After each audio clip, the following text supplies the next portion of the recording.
Welcome to the NAO Show. I'm Marky Mark. This is not Sean. This is not Tank Talk Mike. Unfortunately, those guys could not make it. Just like the NFL, we had to postpone and do crazy things too. So Sean's in New York. Tank Talk Mike had a last minute commitment. And here we are, me and Evan doing the NAO show tonight. Thank you, Evan, for filling in last minute. I really appreciate it. I got big tank tops to fill tonight, and big personalities. So when I got the message and I got the invite to come onto the show, I turned on my mic just a little bit. I got a little nervous, I'm not gonna lie. So I was like, I need to be professional. I can't wear a tank top. That's Mike's thing. That's Mike's thing. I cannot grow a scraggly, half-seen beard thing going on. I can't do that quick enough, and I know I don't have that much energy. So I tried to go with a professional look, but I really don't think you can take me serious with Santa Claus riding the llamas. So I want to get a little bit more serious. Just give me 1 second, okay? I'll be right there. Yeah, that Santa Claus on the llama. I don't know about that. So this should be good. This should be better. All right. Now I really think that it brings out the scenery behind me. I know we're already live recording. I'm sorry, but I really feel like this is more of a serious direct look. Okay. I'm sure everybody agrees that is a more serious look, and it's Christmas themed. So, it reflects our team. Our team is a little bit of a clown, a joke this year. So I really think that I represent the underdogs with this right now. But thank you for welcoming me on. I'm excited to talk about these playoff matchups that I did not pay attention to because my season ended about, we're not going to go there, some time ago, And but I'm studied up for the last 5 minutes. I'm ready. All right, let's get right into it. Let's get the scores going here. We'll start with the playoff matchups in week 1 of the playoffs. So we had Orlando City FC 160, the Pooh Crew 145. So Evan, the way Ian started off with JT and Kelsey, it looked like an uphill battle for Aaron, but in the end, he was able to take that hill. What do you think about this one? I don't know if your sleeper app does this, but every time I go to click on this matchup, I zoomed in face of Sean laughing pops up. Like it goes away pretty quickly. It's just a quick GIF. But every time I click, there it is. Click, there it is. I don't know. Almost subliminal, huh? Almost subliminal. It's weird like that. I think that this was probably some people's favorite matchup of the week. Definitely A-Bomb, Aaron. I don't know what we call him on here. Quest for Six. Either one. The man of many names. Yeah. And tall stature. But what a season for Aaron to battle back to get into the playoffs, and now with a first round win. And we've seen what his team can do, right? I mean, he has history this season with the largest score of the season. But I think he got some big matchups or big point totals from guys that maybe he didn't expect it. And then the guys you expected to step up were just kind of average. It was very interesting to go back through and look at this score. Brandon MVP Cooks, by the way. Yeah. I'm going to make every segment on the show about a trade that I tried to pull off. I did try to trade for Brandon Cooks. So I just want to mark it in there. But man, that guy had a big game. Devontae Adams, a move that he made has paid off. That one touchdown, 6 catches, 44 yards. He's just consistent. You can put him in there and know he's going to get points. And you saw Travis Kelce come out and you thought, man, this is going to be a bad week for Aaron. Yeah. And Mark Andrews said, hold my beer. I can almost do what you did. But no, tough loss for Ian. Just to notate on him, I don't want to make it all about Aaron, but man, he had such a good season. I don't know that we will hit the points for total that he hit this year for some time. I don't think he'll repeat it. I think it's going to be a hard mark to hit. No pun intended. But you look at some of the guys. Taylor had good games. Herbert what a trade that turned out to be for him. And that's one of those truly worked both ways, helped Swift on the other end. I know we'll talk about more. Debo, he made that move. And this was, again, a team that you thought was pretty solid at the start of the season. And you look at some of the guys that are in his lineup right now, really producing. If he doesn't make a trade for some of those guys, where is he at? I mean, he could be one of those teams where he's fighting for the playoffs or less. Debo Samuel had a massive year. Herbert had a good year. So just to kind of look at that, Travis Kelce, another one. When you look at what happened to Waller, Troutman didn't live up to standards this year. Where would he have been if he doesn't make that trade? Yeah. Right. So I can speak from experience. No matter how good you feel like you are, keep adding depth. And he did that and it paid off. Montgomery was not the darling playoff hopeful that he was hoping for. Although I will say for him, I want to scroll down here because I think I'm right. Yeah, he made the right move not starting DK Metcalf. And I'm glad he did, because we would not have heard the end of it for like a month. If I would have started DK, I'm glad. I'm sorry. Out of character. What do you think, Mark?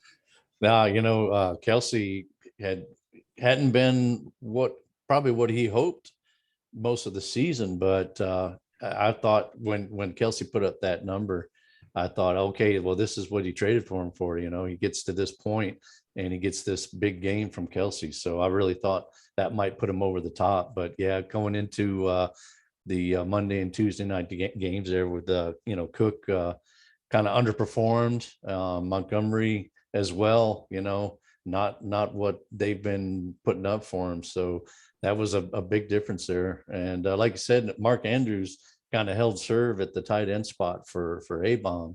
And he was able to get enough out of the rest of the guys with some of Ian's underperformers. So it was quite a matchup, man. It was back and forth and something to see.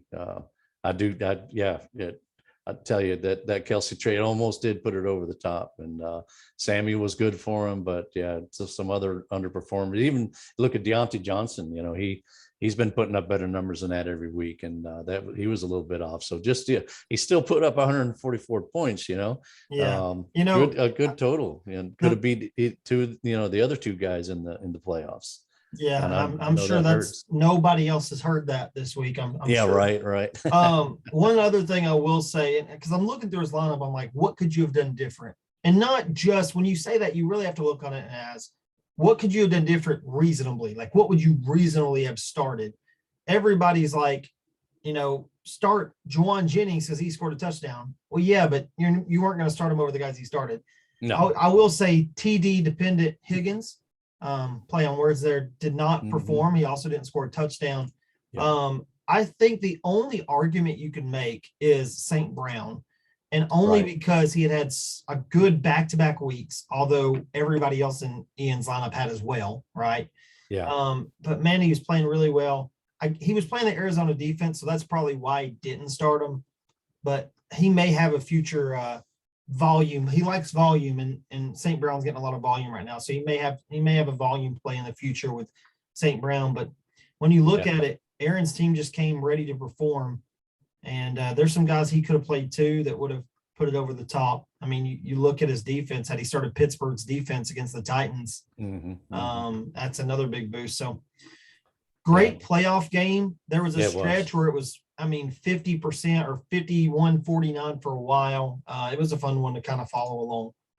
Yeah, you can't fault him for not starting Amon-Ra against Arizona, but yeah. The one thing is that he's been getting a lot of targets in these recent games.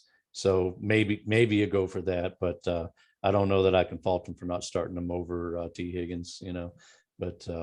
Yeah, what a matchup! What a way to start it off. It was a nail biter right down to the end. And one other thing I'll add on that is I think I'm remembering. I'm just going from memory. I think I'm remembering correctly that last season Aaron got in there and put up a total that would have beat me and Goofy, either one, but he ended up playing Ian and getting knocked out. And this year Ian had to kind of swallow that medicine this year, kind of ironic how it seems like it happened the same way. I'm sure the fact checkers will be all over that, but I'm pretty sure that's the way it went. Was Aaron squeaked in, got a great total in the first week, but ended up playing the top guy from the week one of the playoffs. So yeah. All right, let's go on to our second playoff matchup. That was Tank Top Mike 119, Silly Dilly 66.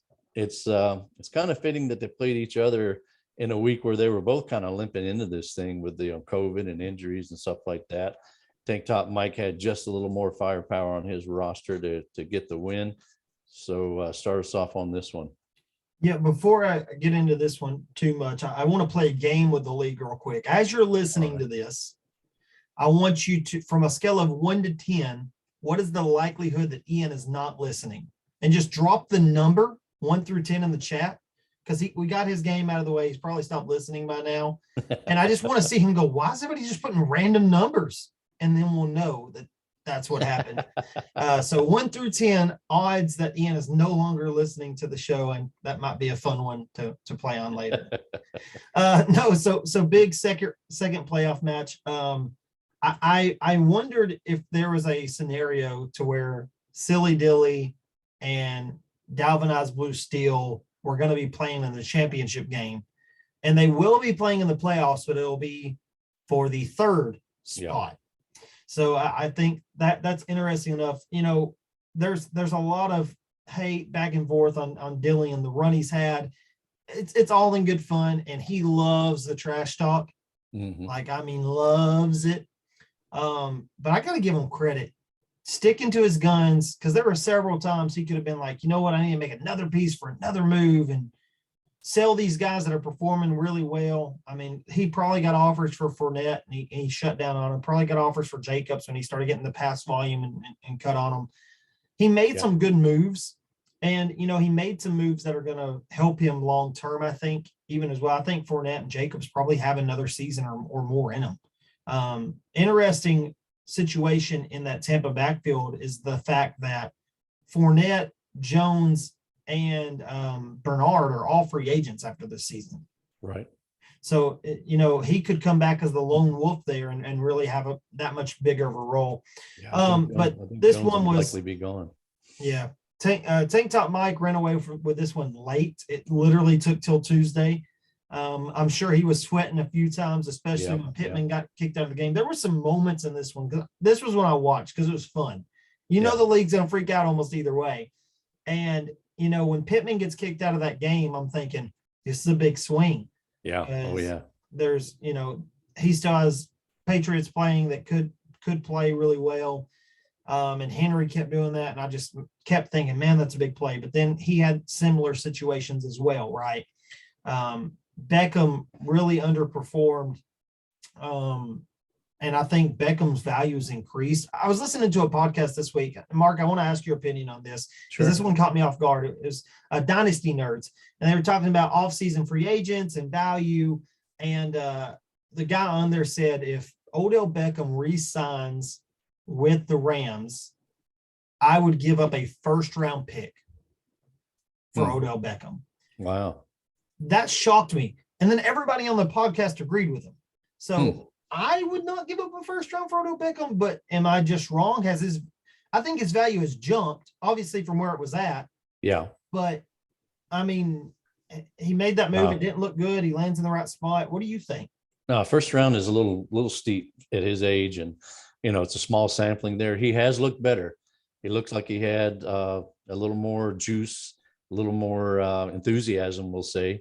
And you know, I'm watching him thinking, okay, yeah, we might get a little bit of the old Odell here, but it's late now in his career for this. And yeah, I think maybe a second rounder, depending on what my roster looked like, but I would not give a first rounder. I agree with you. Cooper Kupp is the MVP of the league this year. I know we're going to vote, but that is by far my vote. I mean, what a game for Market, and the score don't fully indicate, because you put Jamison Crowder. I think that's who Dilly had as his backup for Lockett. So that boosts him a little bit. I mean, massive game for him. And I know we're going to talk about future matchups, so I won't get into the rest of what I was about to say. But I know you like James Conner too. And 8 points isn't great, but it's better than 1.9 and 1.2 and 4.10 that he got from some of his other starters. So squeaking out a win in round one. You know, what's funny about that round one score is it doesn't matter in the championship round because it's clean slate. So yeah. Interested to see if A-Bone can make his miraculous run to the top, or if Mike's going to get some redemption. And we'll talk about that matchup here in a little bit. Yeah, we sure will. Yeah. I may have mentioned a time or two that I like James Conner, and so but certainly Cup is just amazing this year. And you think about the fact that that trade flew way under the radar. I'd love to go back and listen to our show and see what we said about it. We probably were saying, yeah, he's a good guy to put in your flex, you know. Certainly weren't looking at him as the number one wide receiver in the league with gaudy numbers already and still a few to go. I'm going to be looking at 16. I'm going to be looking at where he stands amongst some of the other better seasons. Of course, he's got one extra game this season, so he can really put up some crazy numbers. The dude could go for 2,000 yards, man, if he stays healthy and keeps doing what he's been doing. It's just been crazy. Nice season by him, and really helped Mike not sweat it so bad. Mike was sweating it for sure. He said as much in the chat. He didn't even want to look at scores, but Cup definitely made things a lot easier for him on Tuesday night there, last night that is. So yeah, I feel a little bit bad for Dylan going out like that, because I went out the same way last year. I made it to the playoffs, and then I just put up a stinker in the playoffs, and then he'd rather not even be in the playoffs and put up a number like that. So I came back last year and won the 3-4 matchup. Maybe Dylan can do the same, but Mark, sorry to cut you off, but as sure. Someone who is in the bottom four without his first round pick, I can assure you I would rather drop a deuce in the top four of the playoffs than where I'm at. But true. I know it is. I just saying from last year, I know it was disappointing to get there and then not do anything in that first round. So, but we'll see what happens in the next week's matchups. We'll get to those in a bit, but we're going to go on to the Miyagi Bowl scores. So first one I have is Goofy Jace 100, FNG 62. These are scores kind of fitting of the Miyagi Bowl. I think FNG is traveling and missed Lamar being out, but I still don't think he had enough. He could have put Goff in there, still wouldn't have had enough. And I don't think he would have changed anything else in his lineup. So you look down through and think he might have been able to put up a better game, but I don't think it was meant to be. I think Goofy still would have gotten this one. What do you think about this one here?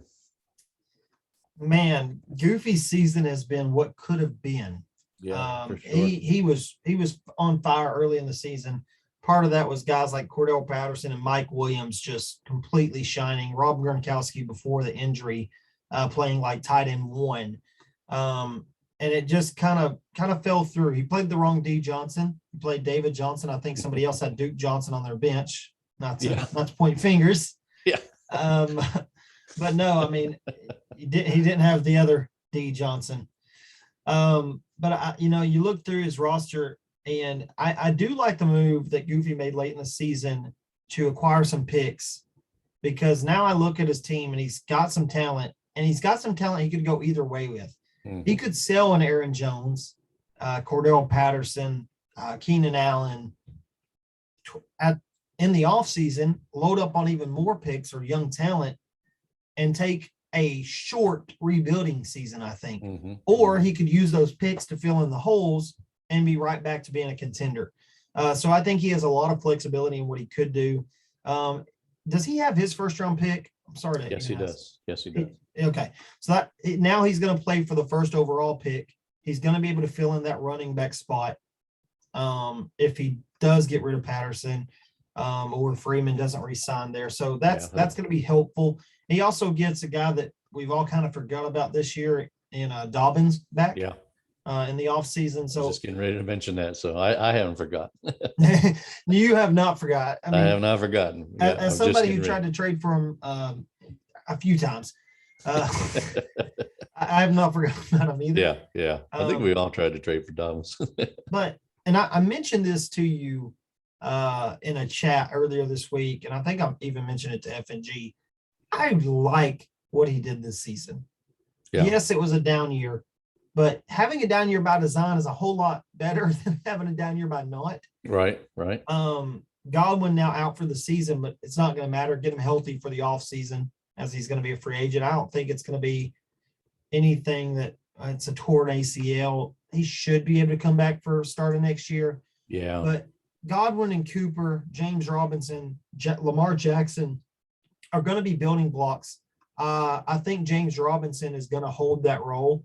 I'm really curious to see what happens with Etienne next year, but I got to think his value's down. Especially with the new coach coming in, who's going to want to win games. He's not going to be worried about anything else.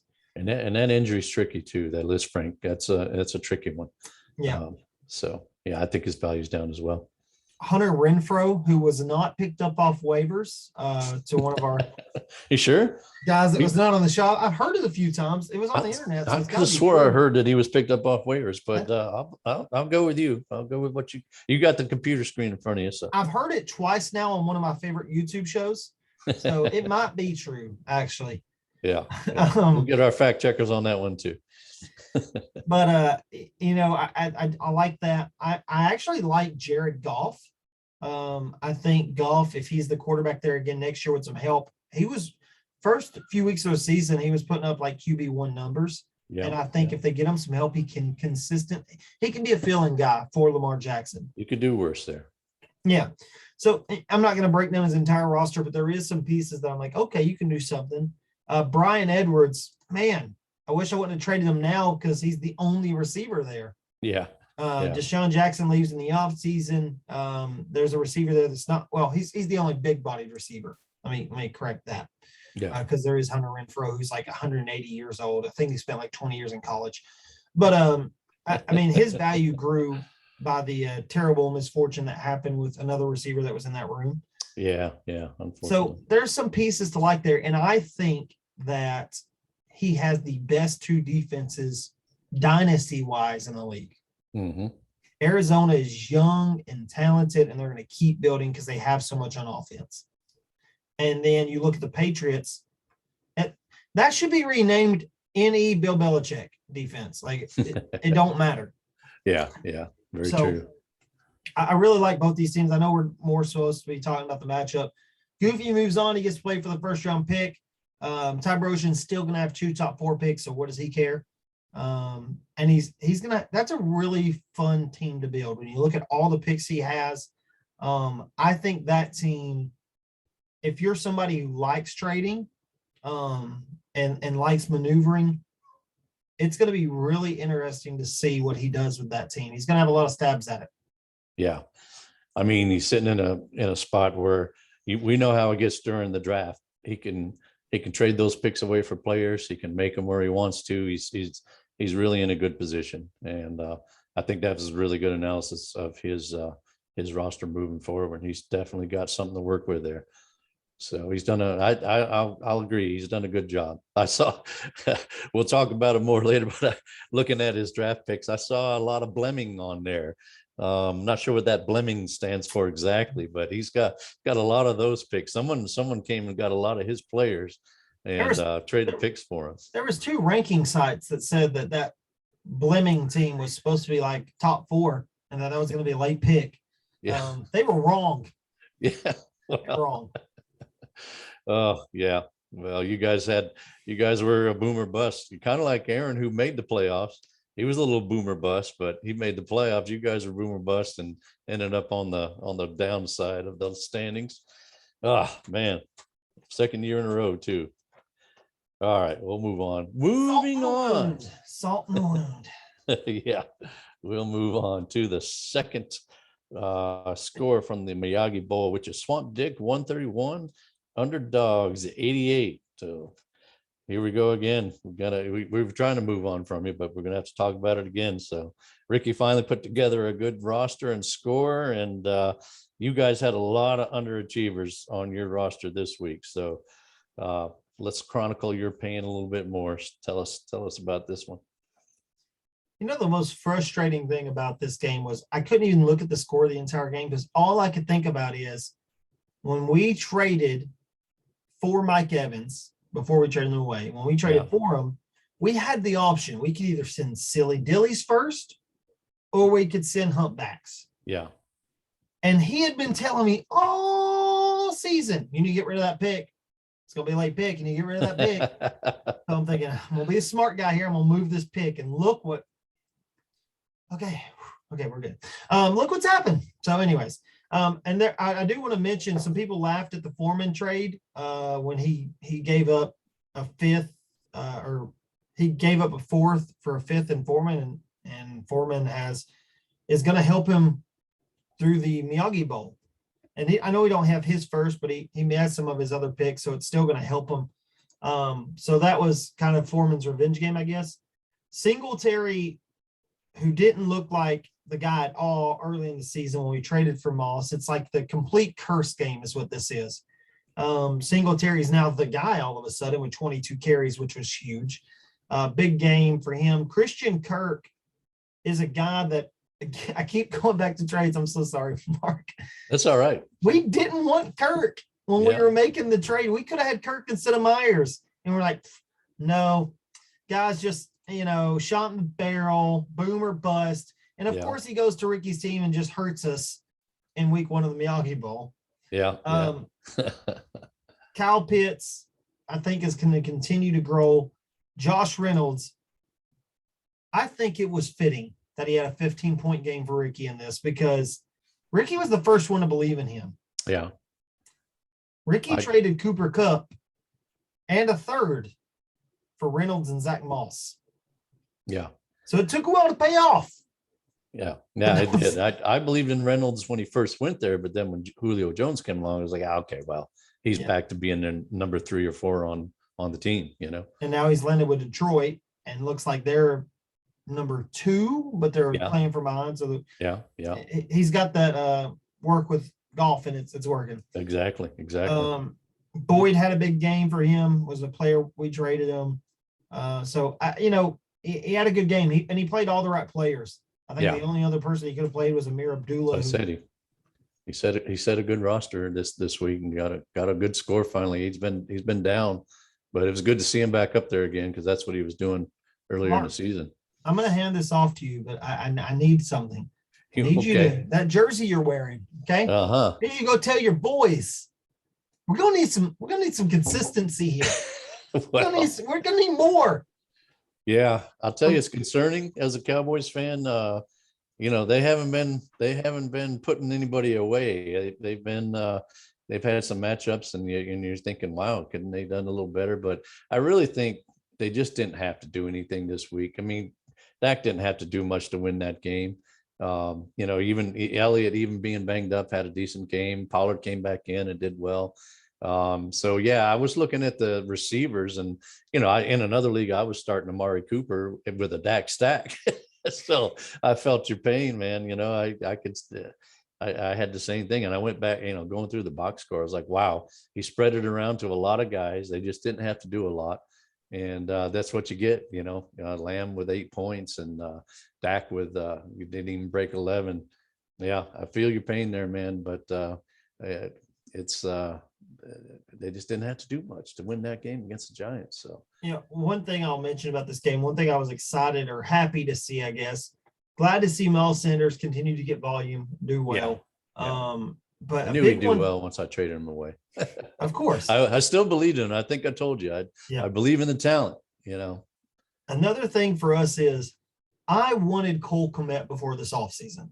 Yeah. And at the time of that trade, I'd gotten a text from 1 or 2 members of the league thinking I might have overpaid a little bit. I think we gave up, second. We got a third back, and we got Kmet. But he's starting to get that volume now. He's starting to get steady. And I think he's a weapon. And they're going to lose Robinson this offseason. Graham's going to be gone this offseason. Yeah. And he's going to hit that prime age for tight ends. I was excited to see him get volume and make some ridiculous catches in that ball game. I'm happy with that trade, and curious to see kind of where it goes from here. He was drafted by Skippy, rest in peace. But he's a Chicago fan, and he believed in him, and he was high on him, and he's starting to show out a little bit. So I like that one for you. Moving on. Not much else to talk about, huh? Yeah, Mooney with a kind of a disappointing game. I think he's going to be good too. I think he got a good one there. It's going to be one of those. Well, let's see what they do next year. But yeah, not a lot else to talk about on the roster, unfortunately for you. Sanders did look good. Man, I was loving it. Even though I traded him away, I was loving seeing him finally get some work and do something with it. And he was getting through those holes and getting upfield, man. He looked good. All right. Well, if anybody cares, and I don't think they do, the Tough Luck Kid outscored the Fresh Prince of Bel-Air 101-82. So again, these are scores fitting of the Who Cares Bowl. Although both of us could have beaten Dylan this week, thought I had to put that in there. So you said Dylan likes to talk trash, so I'll talk just a little bit back. We could have both beat you this week there, silly dilly. But unfortunately, we weren't in the 2-3 matchup in the playoffs. We were in the Who Cares Bowl. So is there anything you want to say about this? I don't think there's much to talk about there, really. So poor Sean lost Waddle right before the game, so he didn't have his best lineup in there, but that's where we are. It was the Who's Care Bowl, but both teams cared more than Silly Dilly and FNG this week. So yeah, there's that. There you go. Yeah. Your team cared more than us, which we didn't have our picks, but we still put in a starting lineup. All right. Yeah. I guess this is a classic case of the story is not finished to be finished. You know what I mean? Yeah. It's not. That's like the head on the nail joke y'all have. The nail. Yeah. But the nail on the coffin. Yeah. I mean, this story's not over. So what's the story gonna be? Right? Yeah. Is the story gonna be the comeback of the Who's Care Bowl? Which it'll be like that book that's on the back shelf that nobody picks up because it's the Who Cares Bowl. Or is it gonna just be a autobiography of a death of a team late in the season? So it'll be interesting, curious to see how you guys finish next week. Yeah. Well, we're still having a little fun with it between ourselves, but yeah, it is what it is. The Who Cares Bowl. All right, let's move on to next week's matchup. So we got a great championship game, I think, between Tank Top Mike and Orlando City FC. So the big story right now, unfortunately, is that Aaron has Tyreek and Brandon Cooks with the COVID designations. Beasley's got the COVID designation if you want to flex him in. Evans got the questionable tag. I don't expect him to play.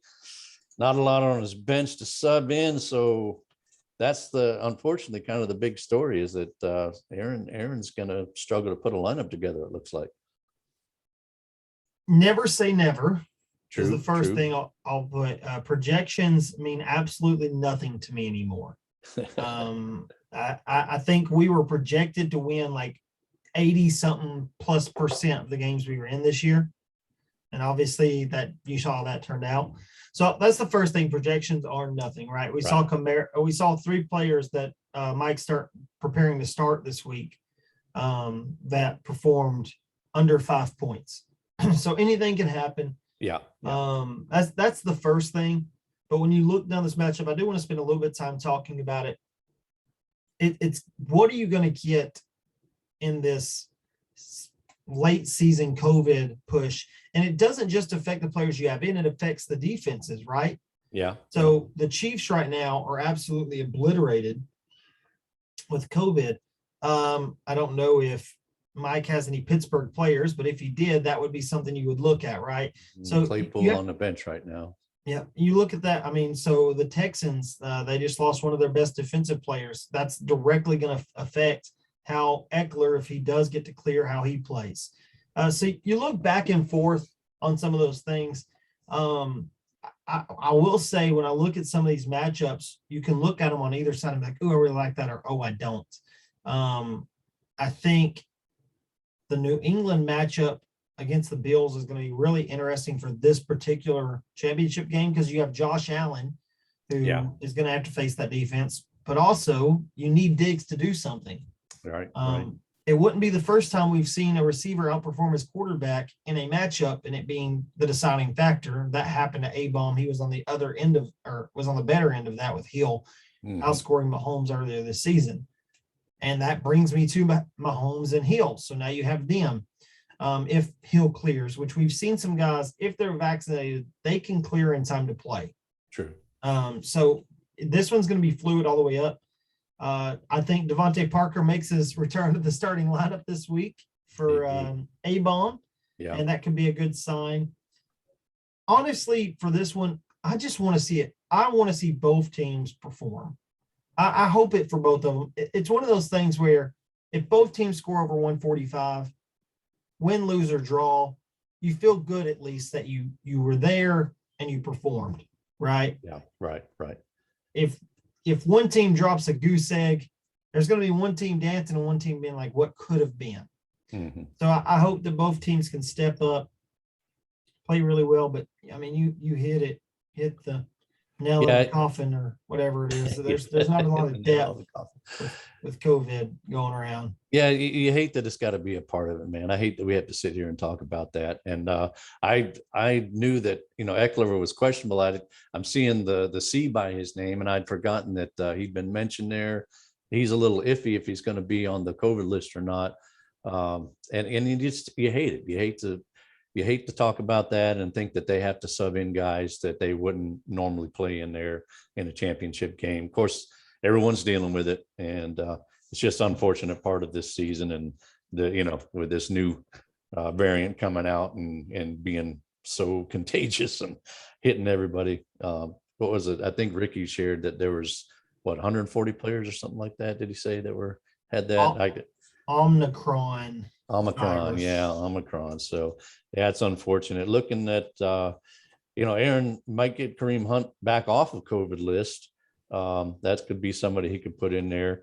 The other guy I was looking at that's interesting on his bench is Jordan Howard. I thought he looked pretty good last night. I don't know about you, but to me, I'm like, dang, why hasn't anybody utilized him over the last couple of years? Because I always thought he could still play. He just never got the chance, So one note on him. Yeah. Sanders did not practice today. Oh, okay. So with it being a short week for them to play, because they played later in the week last night, right? That could be really interesting for Howard. He could be a championship darling. I know that Mike's probably like, shut up, don't say that. But that's going to be really interesting. You mentioned Hunt. Either Hunt or Johnson will probably be in the starting lineup this week, right? You would think that trade's worked out for him really well, Dearness Johnson. And if Mike Evans is able to go without a Godwin on the field, and what possibly could be a high-scoring game, that's some good matchups on his side. Yeah, true. Yeah, I hope that Evans is okay.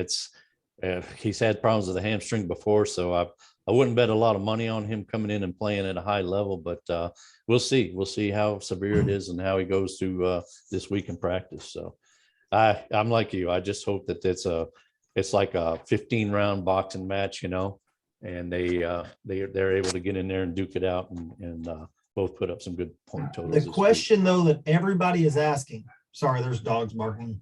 Hopefully that don't pull through. But the question everybody's asking, Mark, are they going to start the right defense? They both got a bunch of options. Yeah, good ones too. And sometimes it comes down to it. And how ironic would it be if the former defenses wins championships doesn't start the right defense? No! Yeah. So yeah, you're right. Could be a big part of it, man. Could be a big part of it. All right. Well, in the 3-4 matchup, we've had Silly Dilly versus the Pooh Crew. You calling him by his real name, and I'll forgive you for that. Sean may not, but we call him. I got a few stabs in there though. Okay. Yeah. Oh yeah. So yeah, they're pretty much playing for pride and an extra $25. I think with Dylan losing Leonard Fournette right here at the wrong time, he's going to have a tough time against Ian this week. What do you think about this one?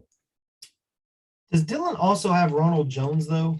He does, Okay. Yeah, he does. He didn't put up a big total this past week, but nobody did for Tampa Bay. One of those games where it was a division game, decent defense, so maybe you throw that one out. Yeah, he'll probably have him in the lineup this week, and he could do just fine. You know, one thing I'll say about Ronald Jones for this matchup particularly is, I mentioned earlier, I think on the show, he's going to be a free agent. So this is his moment to have a playoff Lenny moment like last year. Like if he wants to capitalize, he's still a younger back relatively for how long he's been in the league. Yeah, absolutely. He's going to have to perform this week.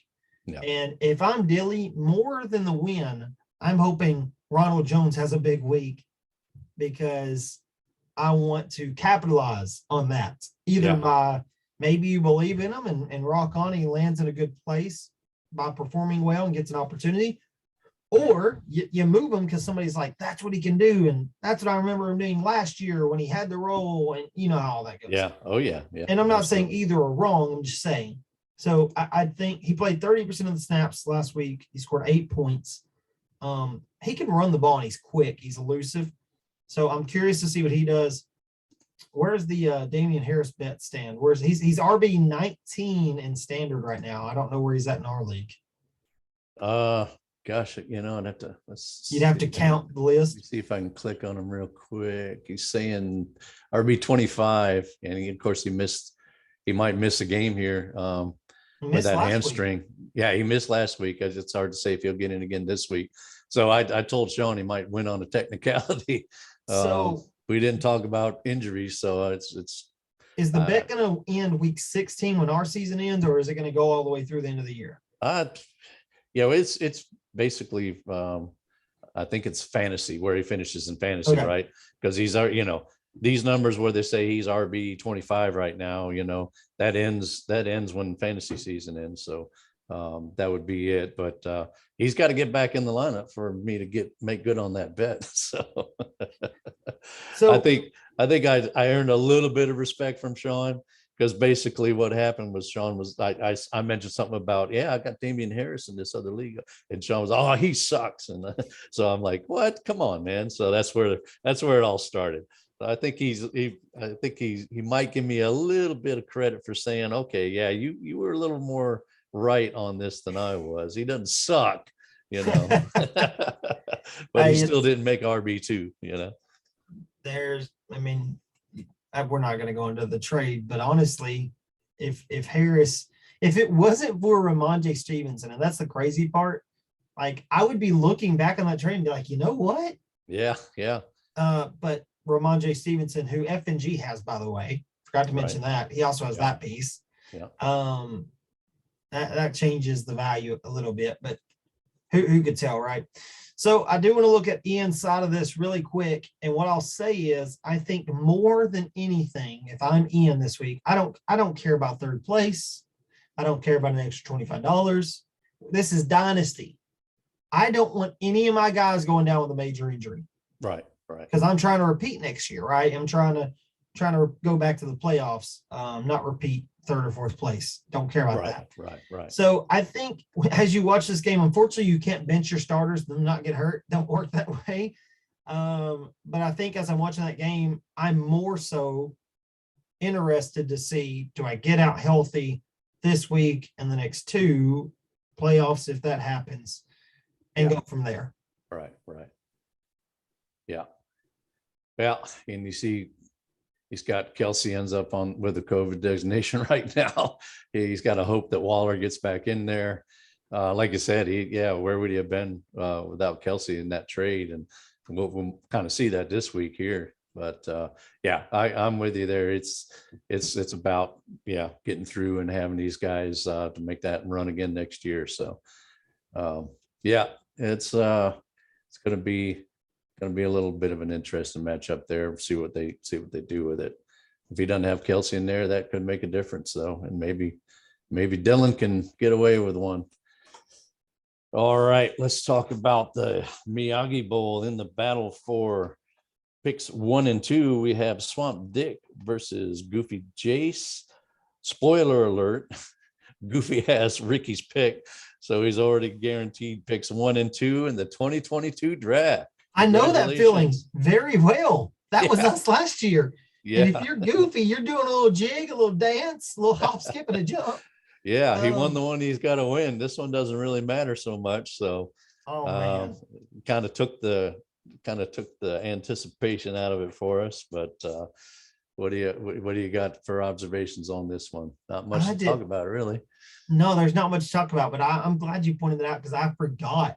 I just did not connect to it too. I knew he had his pick. I knew he traded them rookies. That's massive. Hopefully he does more with it than we did. Note, don't trade the second overall pick for a guy who could be injured at some point, maybe. I'd really like to have Jamar Chase right now and not Mike Williams and CMC. I digress. Yeah. Dang, I was gonna see if I can do a little magic with Goofy Chase, man. You're ruining it for me here. You got you don't have Cam Akers anymore, so I don't know who the injury-prone running back. I don't think you're going to get the second overall pick for Darrell Henderson, but you never know. Probably not. No, I think Goofy Chase with some guys aging out is gonna love to get whoever's there, the top 2 guys. So it's going to be hard to get those picks away from him, I think. No, that's a good situation for him. And I mean, this next one we don't have to talk about. We've already talked about both of these bottom feeder teams enough. So we'll skip the second Miyagi Bowl. Sorry, FNG, and not sorry to my team, unless you have something to add to it. No, just spoiler alert. He already has picks 3 and 4. So kind of funny that those 2 guys go into the last week already got them sewn up, So it was just about, are they going to get 1 and 2? Or are they going to get 3 and 4? Yeah. So that's pretty ironic that it happened for both of them. Guaranteed 3 and 4 now for FNG here. So yeah, and he's got your second rounder. Add insult to injury, he's also got your second rounder. So yeah, those were supposed to be late picks, Mark. Yeah, I know. That's what I say. I'm reading down through his, and I'm like, who's this Fleming? He's got a lot of Fleming picks going on here. So yeah, that's that's the way it works out. You never know going into it, and it works out this way going at the end of the season. So you thought that silly dilly pick was going to be the high one, and that's going to be a lower one. That's a 7 to 10 pick now. So well, no, it is a 7 to 8 pick now. 7 to 8 pick, yeah. And Ian could do us a favor this weekend. Probably should have mentioned that because now I'll try to throw it. There you go. At least it worked out that you're not getting 9-10. So yeah. And Sean and I score off again with me going into week 2 with a lead of 18.7 points. Who cares, you say? I don't think anybody really does, but hey, we're playing for the pick 5 there. The other gets pick 6, kind of right there together, but hey, if one spot could make a difference. As Mike would say, you're also playing for the opportunity to draft him first. That's true. So I don't want to leave that out. Yeah, Mike would say that. You say it's, hey, it's who gets to pick me in the Pro Bowl. So good point there. Good point. Yeah, glad you mentioned that. We got to get on the stick here. I'm thinking maybe we might do the draft in the show. Maybe we'll do it on chat. We're going to try to figure out how we're going to do that. So if you did it in the show, you could just have a timer going, and every 8 minutes or 5 minutes, like beep, beep, beep. Oh, we got to make another pick and make your selection. Yeah, we're going to try to have some fun with it, but I've got to get together with the committee. I wasn't on the Pro Bowl committee, so I've got to get together with those guys and we'll figure this all out. But that's coming for sure. So that pretty much wraps it up, man. I really appreciate you coming in last minute. And it was a lot of fun talking about this stuff. We'll look forward to seeing who wins the championship, and we'll come back next week and we'll hash all that out. But thanks again for doing the show. Have you got any closing thoughts there? No, I really appreciate the invite, man. Hopefully I can get on here to see Tank Top Mike and AirGate, though. Sean, I want to be on with all you guys, okay? So yeah, excited. I do think there's one more thing, though, that we should both mention. Okay. Sean, or not Sean, no. Whoa, I almost messed up terribly. Ian, you suck. You suck.